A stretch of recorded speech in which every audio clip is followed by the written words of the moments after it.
शाम ढल चुकी थी। ठंडी हवा चल रही थी और आसमान में काले बादल घुमड़ रहे थे। विनय, जो एक मशहूर लेखक था, रेलवे स्टेशन पर खड़ा था।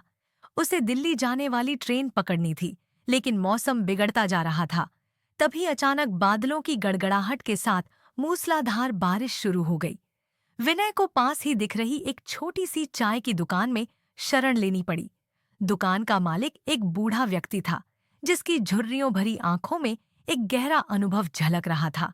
वह विनय को देखकर मुस्कुराया और कहा, आइए बाबूजी, बैठिए। लगता है बारिश लंबी चलेगी। विनय ने मुस्कान के साथ सिर हिलाया और एक बेंच पर बैठ गया। बूढ़े ने उसे गरम चाय का कप दिया। दुकान के कोने में एक पुराना रेडियो चल रहा था, जिसमें कोई पुराना गीत बज रहा था। ये रात भीगी भीगी, ये मस्त फिजाएं, बारिश तेज होती जा रही थी। विनय ने चाय की चुस्की लेते हुए बूढ़े से पूछा, आप कितने सालों से यहाँ चाय बेच रहे हैं? बूढ़े ने गहरी सांस ली और जवाब दिया, लगभग 25 साल हो गए। पहले मैं इस कस्बे में नहीं रहता था। जिंदगी ने यहाँ लाकर बिठा दिया। कैसे? विनय की जिज्ञासा बढ़ गई। बूढ़े ने हल्की मुस्कान के साथ जवाब दिया, एक बरसात की रात थी, कुछ ऐसी ही। मैं अपने घर में बैठा पत्नी का इंतजार कर रहा था।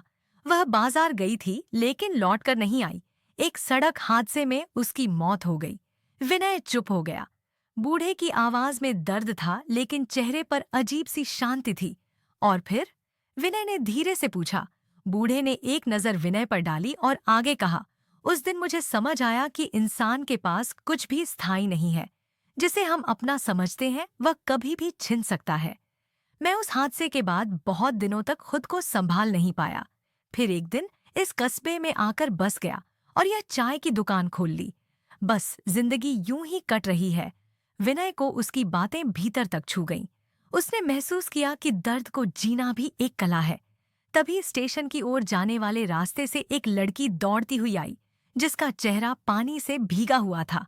उसकी आंखों में घबराहट थी। बाबा, बाबा! वह बूढ़े के पास आकर रुकी।